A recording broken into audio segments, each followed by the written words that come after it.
Lance is homesick today. I woke up today feeling like garbage.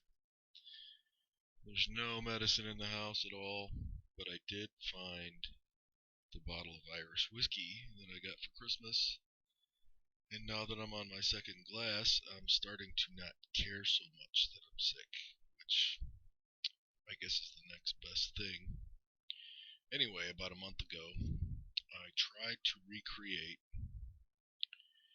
the Saturn V rocket with a moon launch in stock Kerbal. And I came to the conclusion that it was impossible. The math just doesn't work out.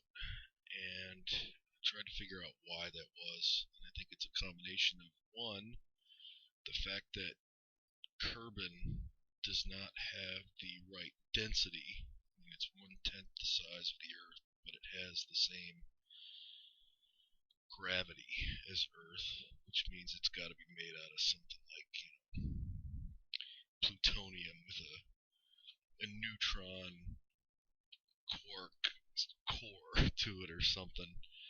And anyway, that makes it difficult to achieve the right physics analog. The only way I could make it work was to use an asparagus stage instead of the S1C, the S2C, and the S4B, and that totally defeats the purpose of trying to recreate a Saturn V launch, because it's a completely different rocket. So I went in and messed with some of the values. I created some parts. Actually, I think I created 4 parts. They're all engines. I almost doubled the specific impulse of the engines, and I either left the thrust value the same, or I bumped it just a little bit, maybe about 20%. To give you an idea, the mainsail engine has an ISP of a little less than 600 on this rocket, which is slightly less than double, and I bumped the thrust from 1.5 meganewtons to 1.9 meganewtons, which puts it in the right ballpark to make a rocket like this work. Otherwise, the rocket ends up too massive and doesn't have enough thrust in it, can't achieve orbit. Little tiny tweaks makes a pretty big difference in this game. So bear in mind, this is not stock Kerbal. If you notice, I'm using the quantum strut mod plus the mech jeb, and I normally only use the mech jeb to reorient quickly and sometimes create nodes quickly, just because sometimes you only have 30 seconds to create a maneuver, and you just can't do it that quickly in the game. So anyway, let's see, we have Carney, who is maximum brave and maximum stupid, which makes him the perfect Kerbonaut. Bill is the commander of the mission, and Sam is riding shotgun on the lunar landing.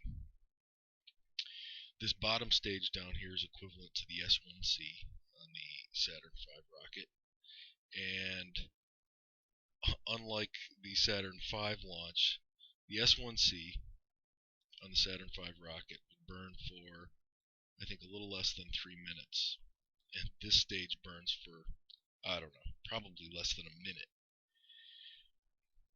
The Saturn V engines would produce more thrust over time, and additionally, the efficiency increased, and because so much of the mass of the Saturn V rocket was in that first stage, in fact, it was 3/4 of the entire mass of the Saturn V rocket was just in the fuel in the first stage. So over the first 2 minutes, 3/4 of the mass of the rocket was shed, and the engines started to produce more thrust. What this meant was, even though the Saturn V only had, a 1/4 G of acceleration at liftoff, it only took less than a minute for that rocket to achieve about 2 Gs, and it was already going faster than the speed of sound. I mean, the acceleration just kept increasing until about 2 minutes into flight, it would reach about 4 Gs of acceleration, which is approaching the tolerance of the rocket to be able to handle that kind of stress. So what they did, they programmed the center engine to cut off prematurely, which reduced the amount of acceleration force given to the rocket. But it was still shedding mass, so the acceleration would continue to climb back up past 4 Gs, and then at that point the fuel ran out and the first stage was shed. Then the second stage, the S2C, would fire up and send it into, not yet quite into a low Earth orbit. It would get it almost all the way there, and then immediately following the lighting of the second stage, they would jettison the tower. And that tower, maybe I'll explain that a little later. They would jettison the tower, they would make their turn to start their orbital burn, and then once the second stage burned out, the S4B, which is this stage up here, would light up, and it would park the Saturn V into a low Earth orbit to prepare for the trans-lunar injection burn. Once that was completed, the command module, which is way up here, would detach from the S4B, and it would turn around and then dock with the lander, and then extract the lander, and then do a course correction burn close to the moon, where it would enter orbit, and then they would do the rest. So that's the breakdown of the Saturn V moonshot, and I hope that I've recreated it as close as possible within Kerbal. I haven't really tested. I mean, I've done a little bit of testing, and this should be pretty close. And if I see any deviations from the analog of the Saturn V launch, I'll let you know what those are. But let's get rolling. Bear in mind that one of the difficulties in constructing a rocket like this is the simple fact that parts in Kerbal are just not rigid enough, which is why there's so much reinforcement. And even with all of this reinforcement, this rocket flies like a wet noodle. So to make this thing get into space, all of the gimbals have to be locked, because otherwise, just a tiny bit of overcorrection and undercorrection, the rocket just bends itself into a U-shape and just catastrophically fails.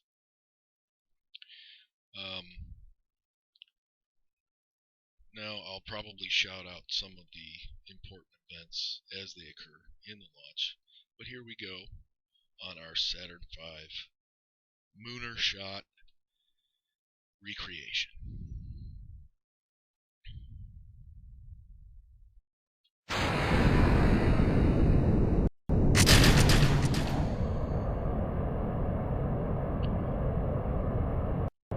As you can see, Carney's having a pretty good time.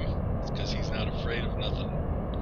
I hope the volume in game isn't too loud. Here comes our center engine cutoff, which is called CECO. C-E-C-O. CECO! If you listen to the tapes of the Apollo missions, you'll hear someone on board verify to mission control that center engine cutoff had in fact been confirmed by the instrumentation, and that was simply called CECO.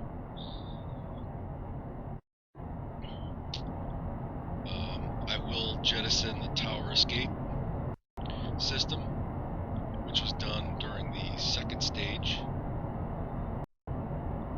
Some interesting facts regarding the tower escape system. This tower escape system was only used during the first stage of the flight. That tower escape pod is there because if anything went wrong during the first stage, you're talking about 2 kilotons worth of an explosion, and the astronauts just simply could not have survived a catastrophic failure like that. So there was a special escape system which would pull the command pod free of the resulting firestorm. And that was the way to save the astronauts if anything went wrong during the first stage. Once the second stage lit up, most of the fuel was already gone from the rocket, and there were other abort modes that were available at that time, so that the tower escape was no longer needed. So they would jettison that tower. Oop, here we go. First stage.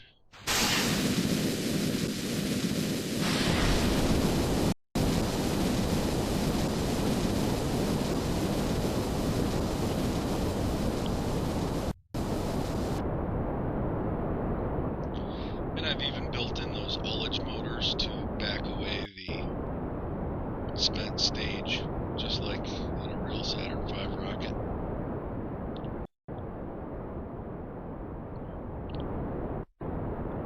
And at this point, just before the turn was made, they would jettison the tower, and the tower jettison coming in 3, 2, 1.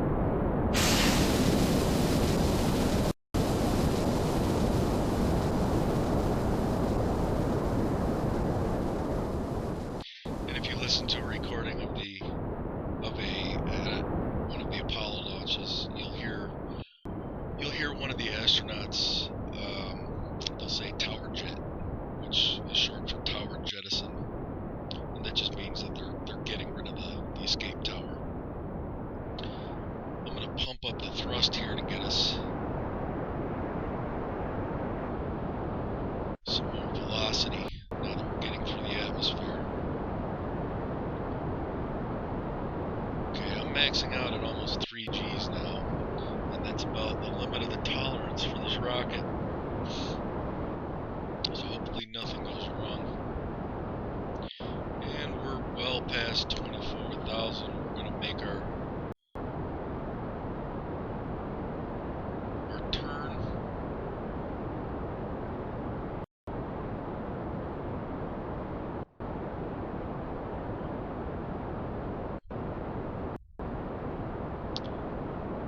A little bit too much there.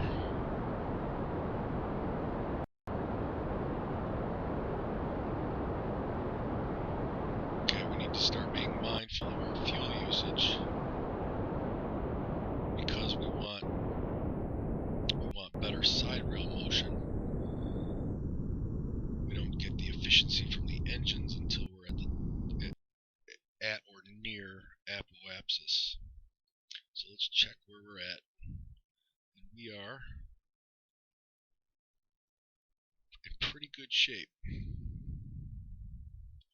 We're going to make our burn in a little over a minute to achieve orbit.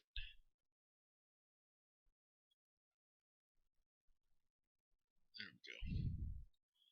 Suppose we can fast forward a little bit. I'll try to fast forward as much as possible. Okay, here we go. Orbital insertion burn.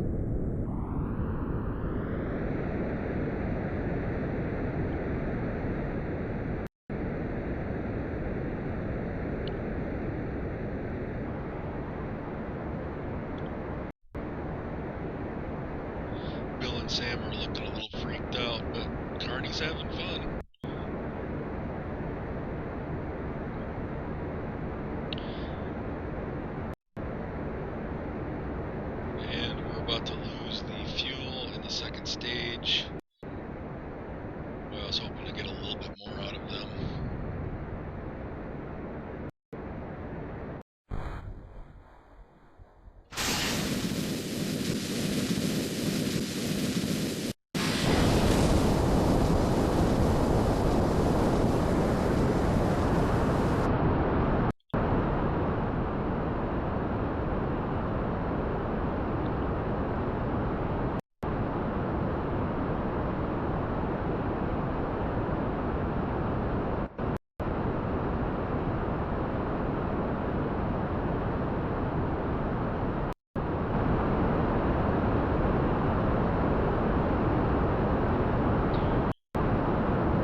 let's see how our orbit ended up. Yeah, pretty good. 6. It's fairly circular. Okay, now we need to make a node to rendezvous. We'll do that right around periapsis, which works out pretty good. Add maneuver.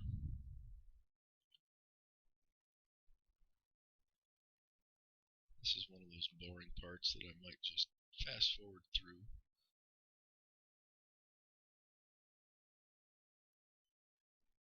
And that's about right.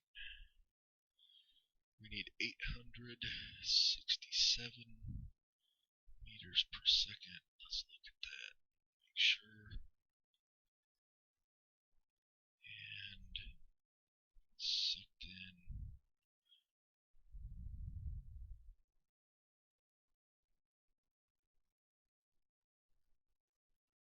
Okay, that's going to be a pretty good intercept. Okay, so my next maneuver will be the trans-munar injection burn, the TMI.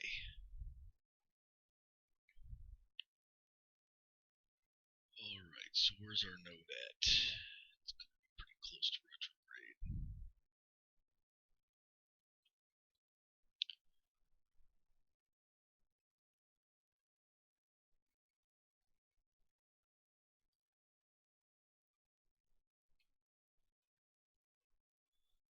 Okay, we have 9 minutes, 827 meters per second of delta V. That is more than manageable on my fuel. And so far this has gone pretty much exactly how a Saturn V launch would go. Most of the fuel in the Saturn S4B, which is this stage right here, would be spent in the TLI, the trans-lunar injection burn. And then as the craft was on its way to rendezvous with the moon, the command module, this section, would detach, spin around, dock with the lunar module, and extract it from the S4B. And then the S4B was left on its trajectory to impact with the moon. And I'll pretty much be doing the exact same thing here. Make one little, there we go. Alright, let's fast forward. 8, 7, 6, 5, 4, 3, 2, 1. And I'll give that last minute. The burn is probably going to take about 30 seconds, so I'll take us down to T-minus 20 or so. Okay, preparing for trans-munar injection. And away we go.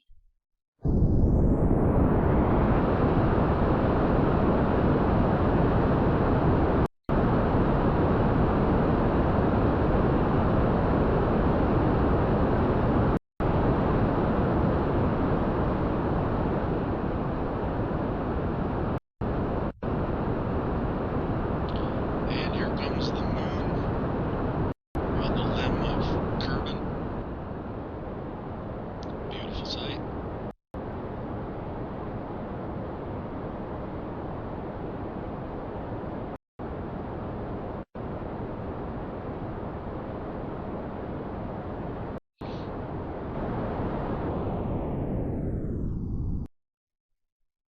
I may have overshot that just a little tiny bit. Let's see. In fact, I did. So we'll have to make a correction burn. How bad is it anyway? Yeah, it's pretty bad. It just goes to show you what a difference of 12 meters per second of delta V will do. So let's fix that. In fact, I may instead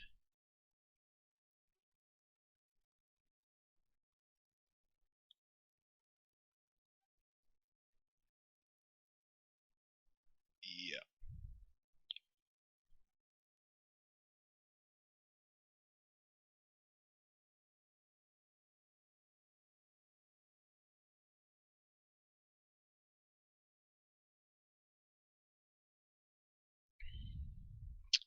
Now we have to do some transposition, docking, and extraction of the Munar module. Pardon me, the Munar excursion module. Maybe I'll talk about some of the amazing facts about the Saturn V rocket. Remember the tower escape system that I mentioned before? That was something interesting I found out was the Redstone rocket, which was the rocket that the Mercury program used to send the first American astronauts into space, had less thrust than the tower escape motors. Just on the tower, the escape tower. The escape tower motors had more thrust than the Redstone rocket, which that's just amazing. If you think about it, it's kind of necessary though if you want to achieve the same kind the amount of acceleration needed to propel the capsule beyond any catastrophic failure and save the astronauts. But it would have to be about the most G's that an astronaut could withstand and survive.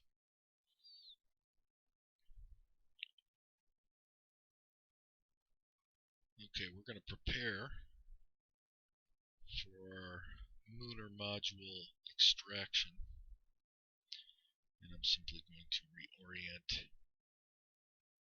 the craft so that it's a little easier to deal with. I'm going to put it right there on the north node.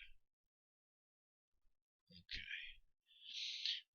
There's no such thing as up or down in space, but within the Kerbal space program, the camera has preferences, and you have to kind of work with it, or else it can make your life a little difficult. So,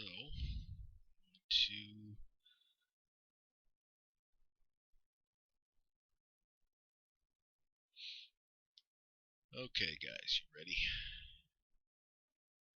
And there's some fuel left in the S4B, but these tanks are topped off, and yep, we are good to go. So let's just make sure that the staging is correct, and it is. So here we go.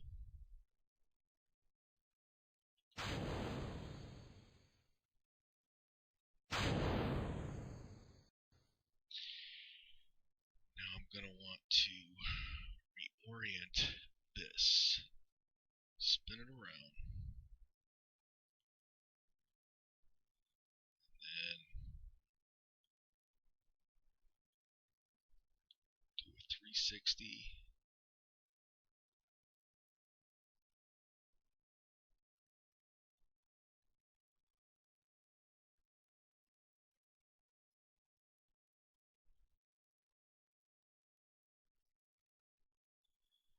And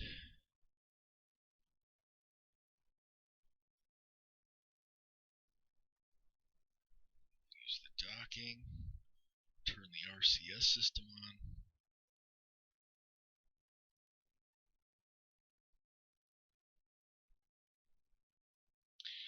And this is the only part that's truly frustrating, is the fact that there's this this separation collar that just sits there and gets in the way. And I guess there's really nothing you can do about that. So I think what I'll do is I'll turn the RCS off, switch back to staging, and then we'll just simply bump it out of the way. And here we go. Boop. Nice. Quickly switch back to docking, turn the motors back on, slow us down.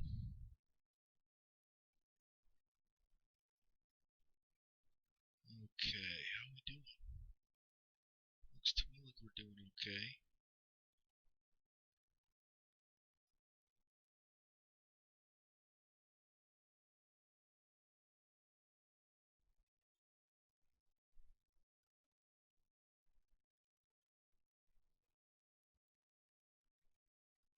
Oop, missed it a little bit. There we go.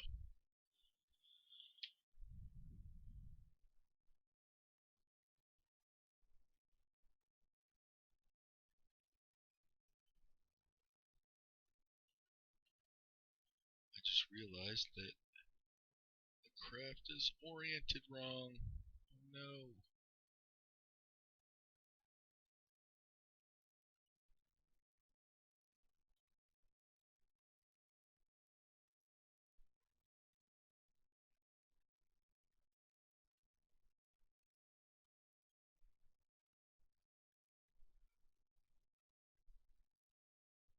There we go.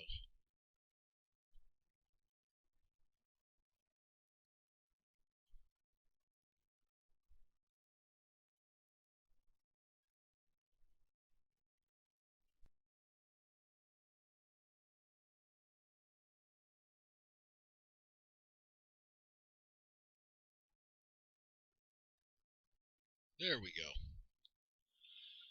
It was fighting against the SAS system. As soon as I turned it off, it docked just fine. Okay, now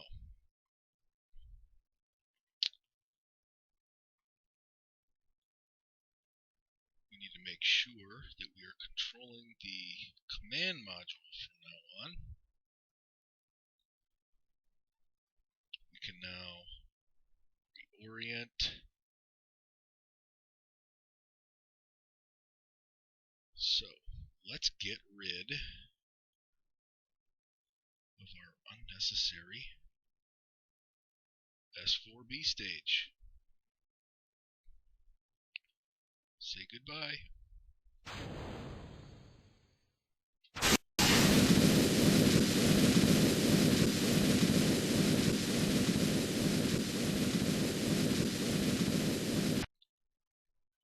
What a pretty sight.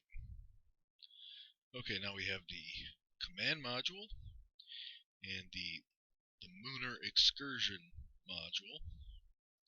And the only thing left to do now is to send our little Kerbonauts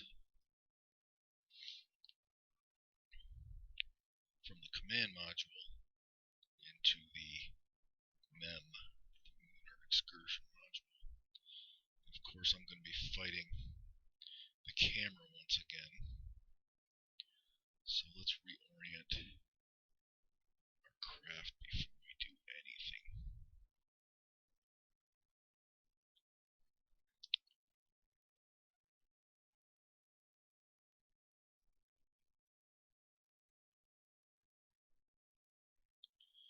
Be a good idea to turn it. Get some sunlight. Yeah. Okay, Bill Kerman is our mission commander. So he's going to be the first to go into the lunar module. Okay, Bill, let's go. Turn on his lamps.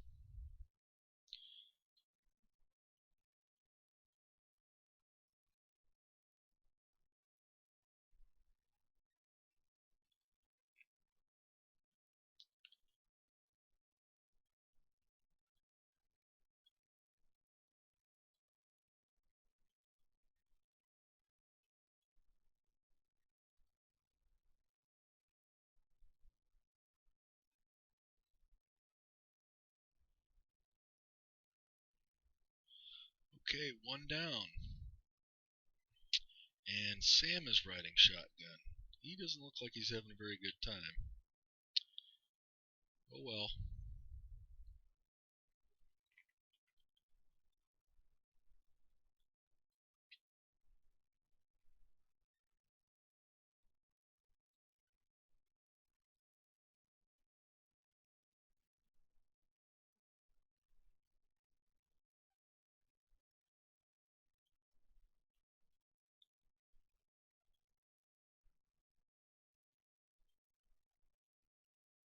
See there, Sam? Nothing to it.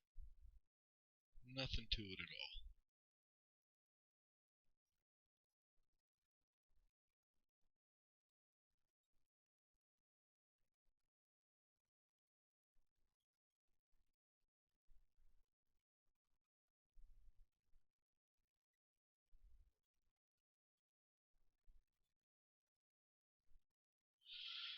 Alright, now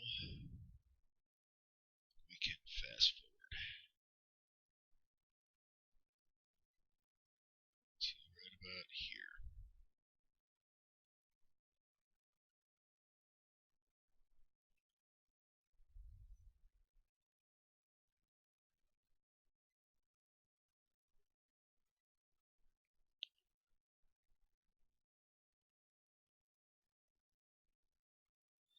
Alright, let's see if we can get that correction burn.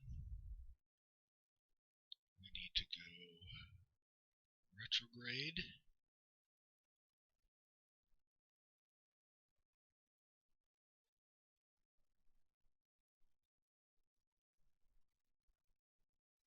Right there.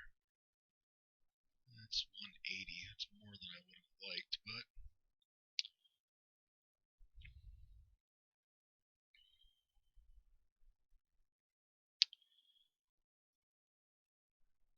possibly not quite as much. There we go. That's what I want to see. The flatter this loop, the better. These maneuvers are designed to limit the amount of fuel that I use. 127. Okay. By inserting myself to enter the lunar sphere of influence at a more sidereal angle, I will get looped behind the moon instead of having to apply a significant amount of braking to achieve orbit.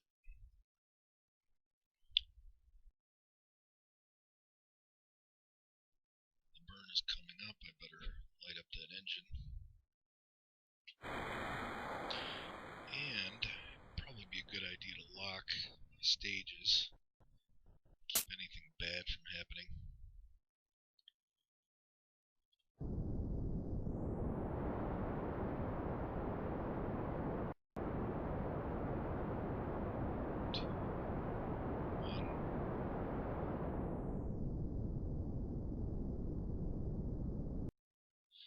And that's probably good enough. Let's check. Yes, it is. So, now it's just time to let the moon swing out in front of us and capture us.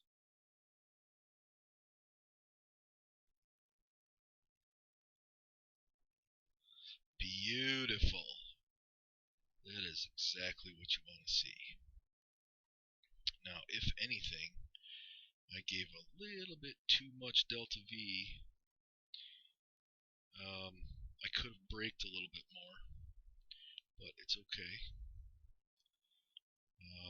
Essentially, what I want to do is drop this periapsis probably down to around 20 kilometers.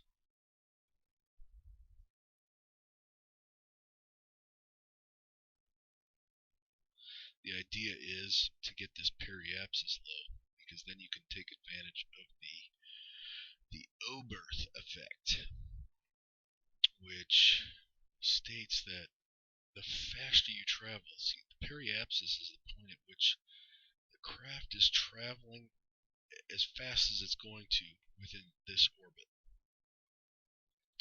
On this trajectory, which is parabolic, because this is the point at which you're traveling the fastest, you've got the greatest velocity, the amount of fuel you need to burn to change your velocity, delta V, is less. That's the point at which your engines are most efficient at converting the chemical energy in the fuel into kinetic energy. So that's when we're going to want to make our burn. And by using 29 meters per second of delta V to drop us closer to the moon's surface, it probably means a savings of 4 times as much fuel compared to these 2 points. So it's a big effect. And we are nearly at that burn.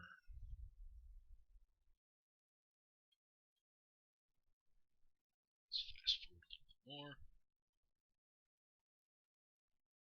Oop.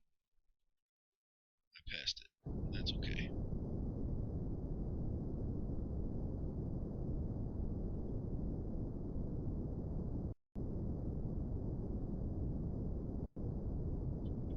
Oop.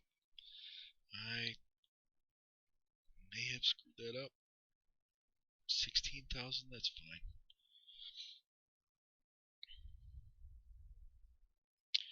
Now we can set up a burn at periapsis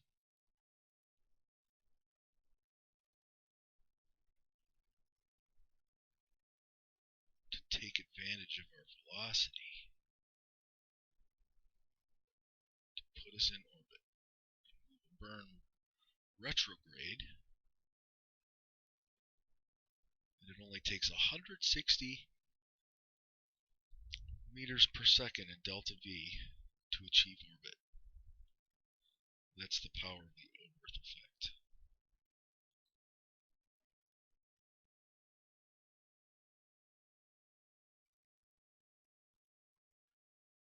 Whoop.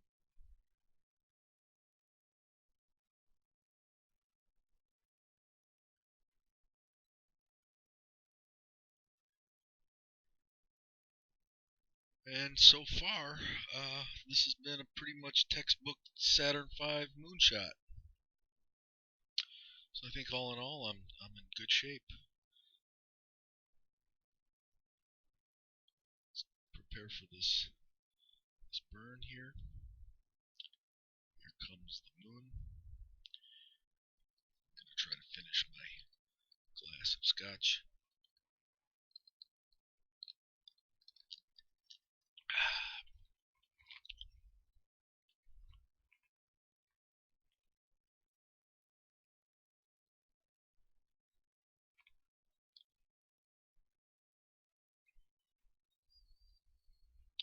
As if you notice, my orbital velocity is increasing very rapidly.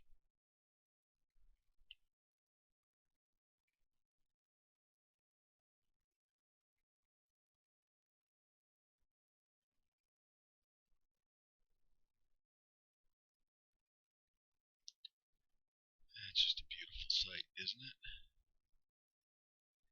1 minute, 0 minutes.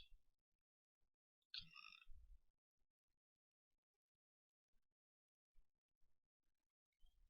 Okay. Here comes retrograde.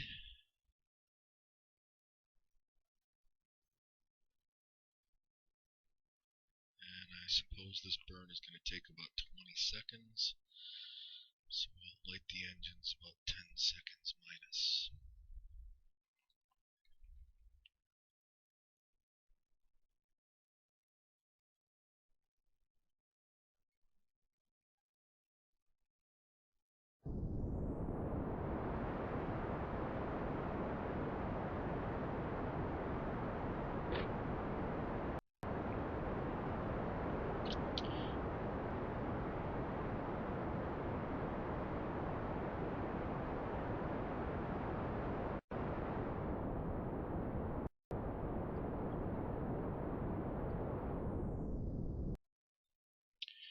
I may have overdid that a little bit. We'll see. see. Yeah, just a little. A periapsis of 6,000 is probably a little low. So we'll do another correction to raise that back up.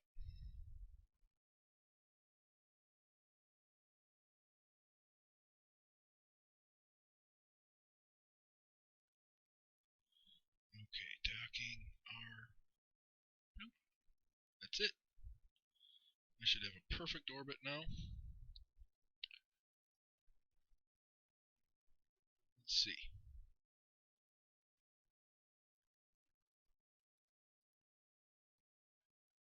17.3, 17.2. That is tight. Okay, it is time to prepare for a lunar landing. So let's undock. Maybe we will reorient our craft first, just to make our redocking a little bit easier.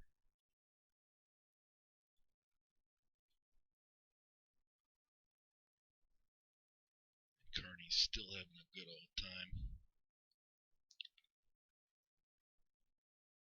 Okay.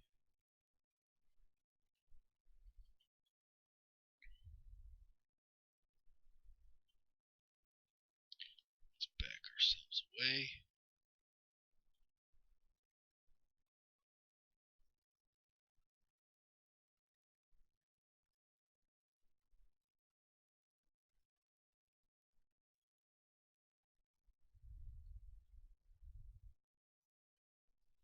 Start looking out for a good landing spot. Yeah, maybe these highlands right in here somewhere would be a good place. So let's get a little speed and get ahead of our command module. Or alternatively, we could slow down. But let's just speed up a little bit now. Just gotta make sure we're using the right engines. Unlock our stage.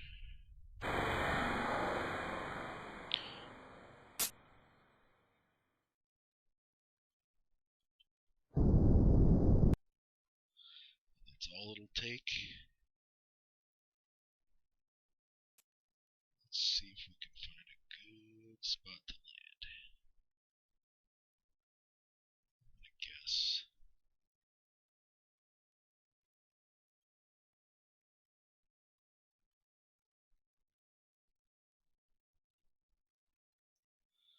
By the time we come around, it'll be a pretty good spot.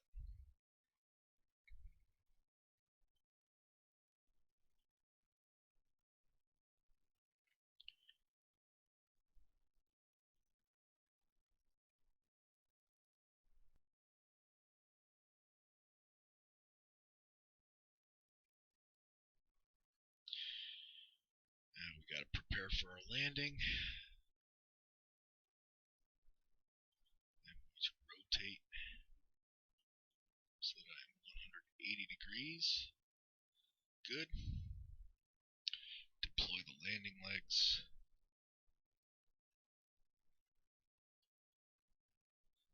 So coming up on 2 minutes for the burn.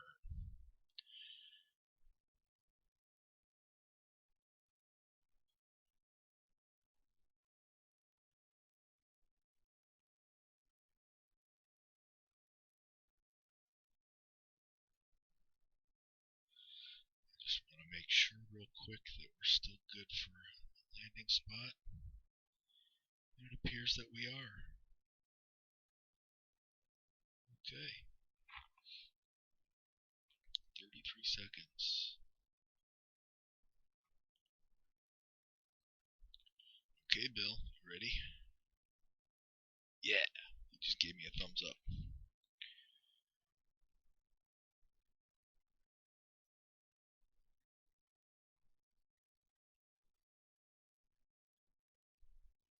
Just realized that I was looking at the wrong orientation on the nav ball.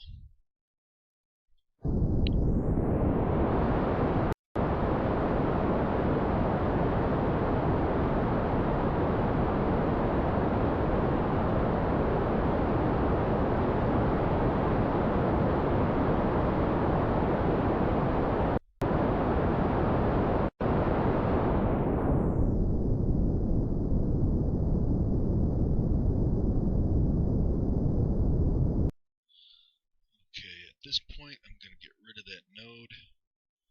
Just extra information on the nav ball that I do not need. Completely irrelevant. Okay, now if you notice I've got this in orbit, that's bad. Got to switch to surface.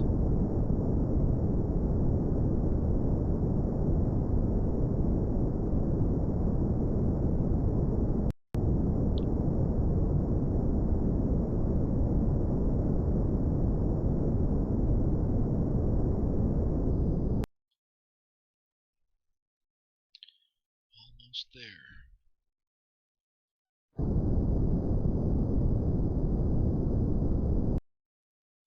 That is about perfect. Well, maybe a little more.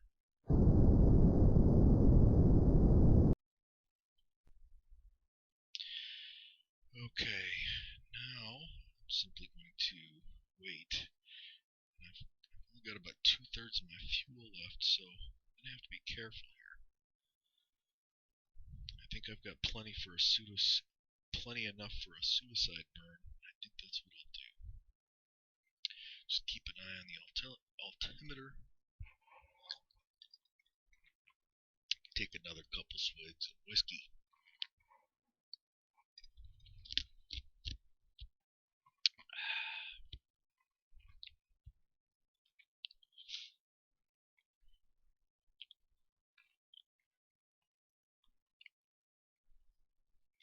Maybe I've got enough time to show you what Bill sees. Wow, neat.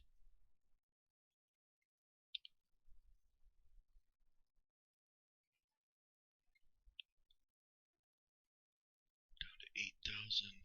Only going 180 meters per second, so nothing to freak out about. Even though we are rapidly approaching the surface. Now it's time to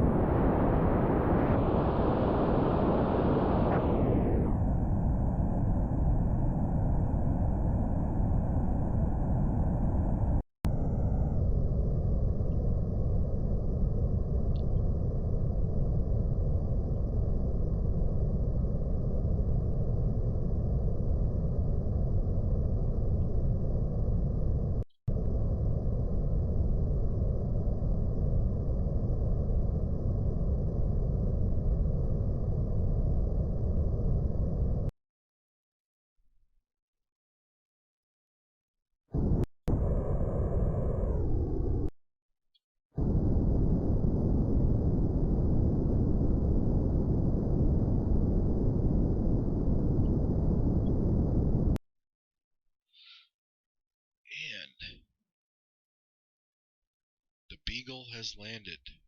It took a lot less fuel than I thought it would. Okay.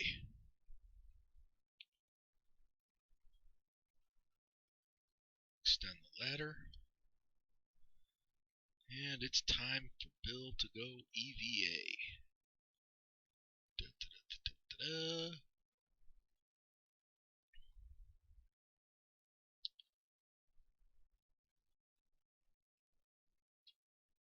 Wee-haw.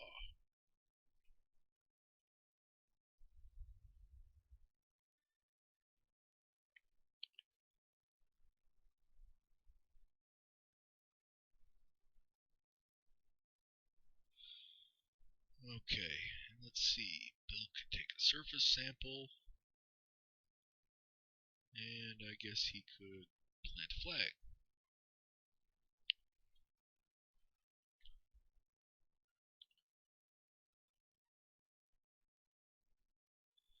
And I don't know what to name it, but that was a successful landing, so we'll just say, yay!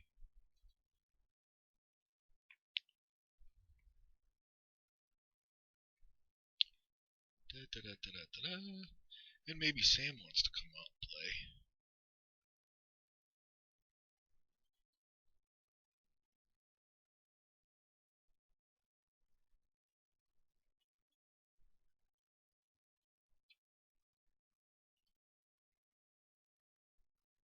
And he can walk backwards. Isn't he special?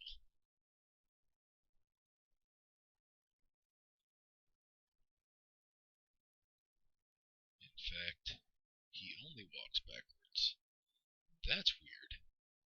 I wonder if anybody else has seen that glitch.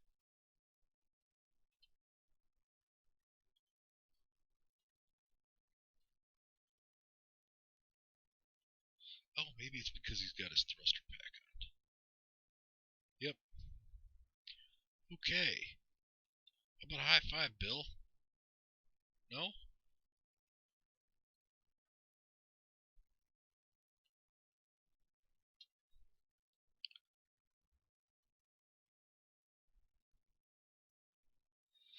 Okay, he can take a surface sample too.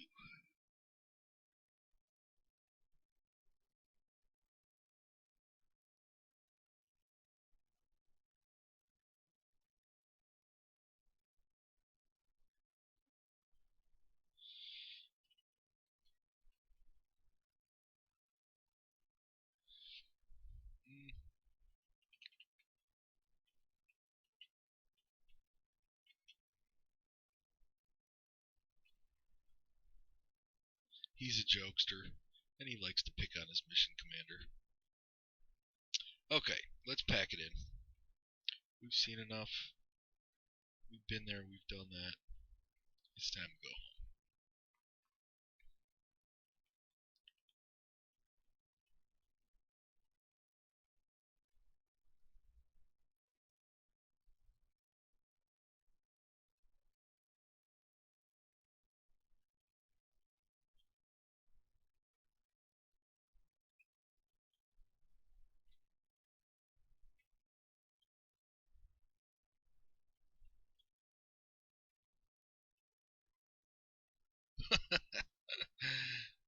Gotta love the RCS thrusters.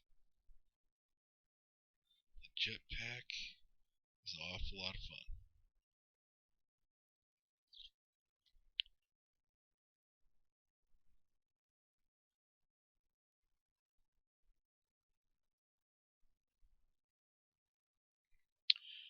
Okay, now for the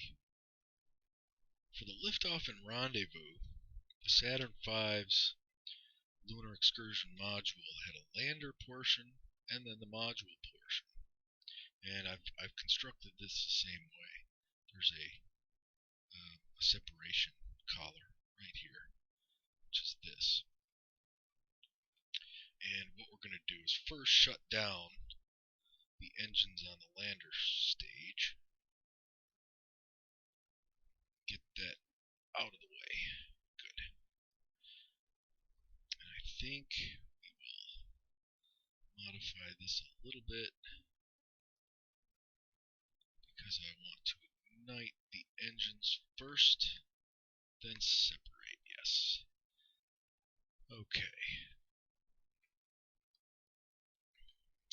In real life, the lunar excursion module used a completely different kind of fuel than what you see in Kerbal.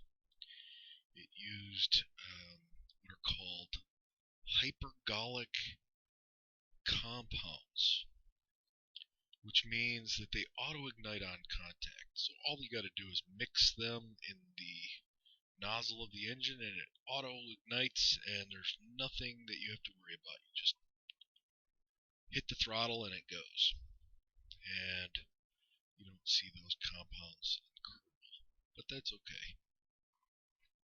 In any case, we got to time this maneuver correctly, and our ship is way over here, so we've got to wait until it comes all the way back around. That was maybe a little bit too much. Okay, here it comes. Okay, we only need a little bit of altitude.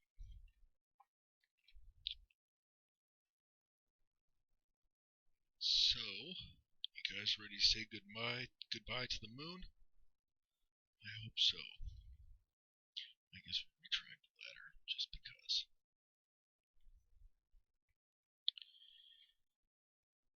And unlock the stage.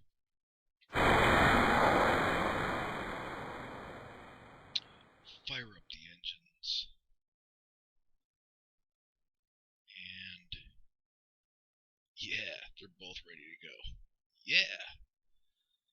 Here we go.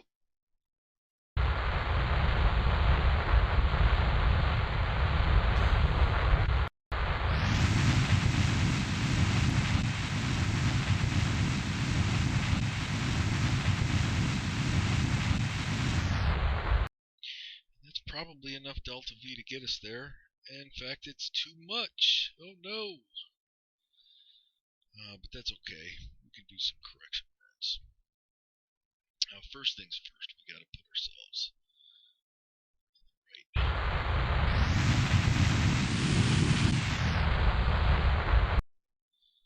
See how we're doing. Oh, much better.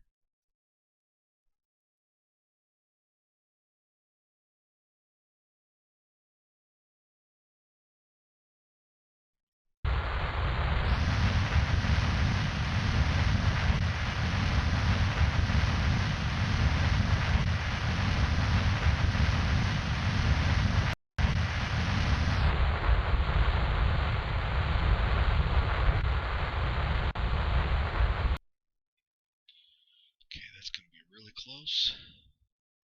And as long as your orbit is on the inside of your target, you will end up catching up to it. Strange goings-ons with orbital mechanics. There's a lot of unintuitive aspects to it. Like, if you want to slow down, all you need is to raise your orbit so you go up instead of back. In fact, if you try to slow down and you go back, you end up dropping your orbit and you go faster. So, crazy stuff. You have to really use your head playing this game.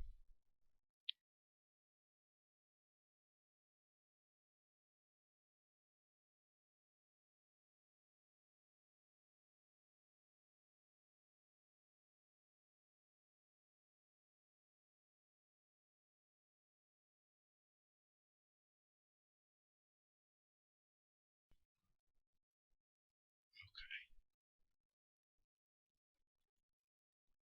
That's it. That's going to be real close.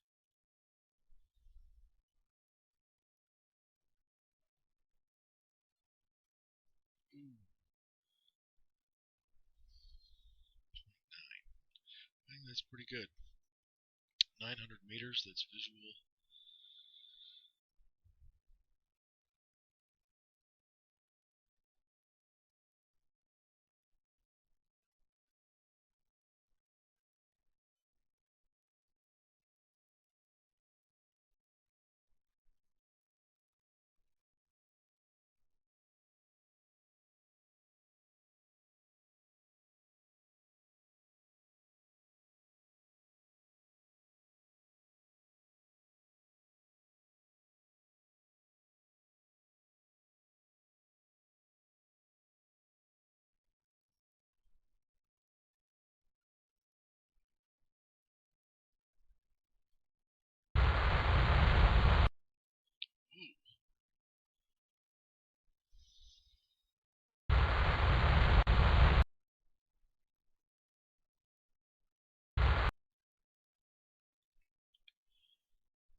Okay, after a successful docking, after a little bit of trouble, we are going to, oh yeah, we have to transfer our Kerbonauts back because the LEM did not return back to the Earth. So, the Munar excursion module is going to be left behind. So, let's see. First,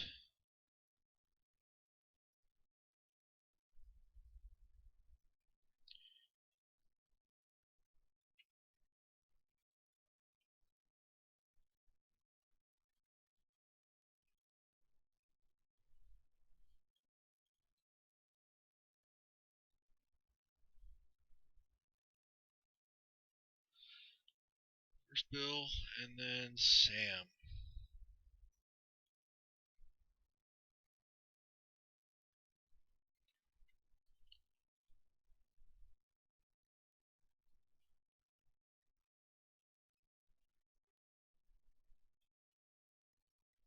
Ooh, that was easy. Okay, now I guess for the sake of safety, we will transfer what remaining fuel we have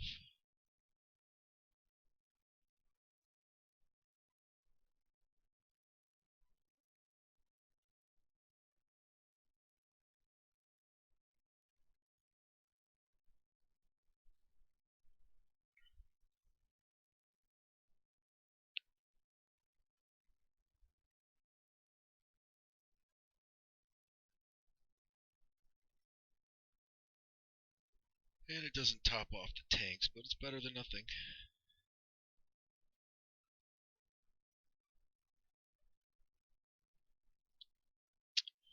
Okay, now we can cut the Munar excursion module free, undock,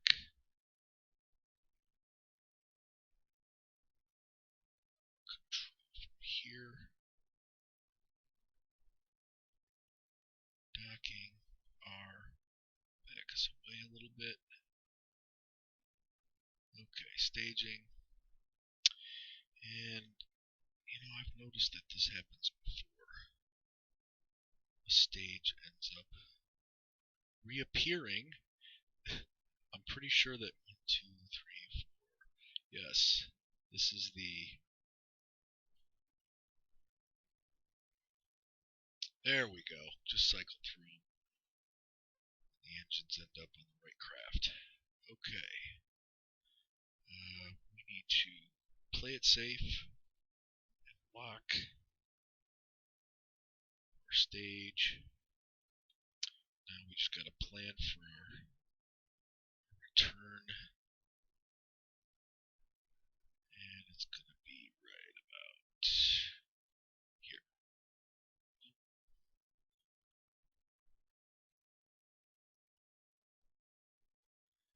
And maneuver.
That was interesting.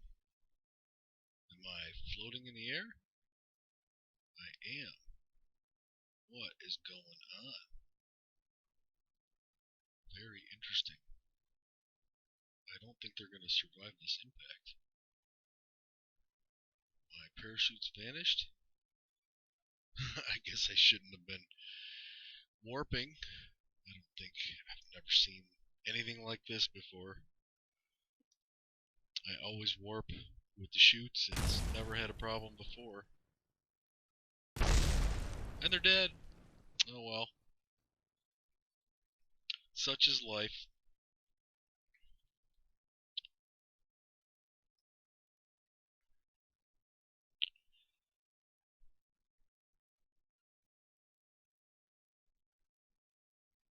Well, I hope you had a good time watching this and maybe you learned something.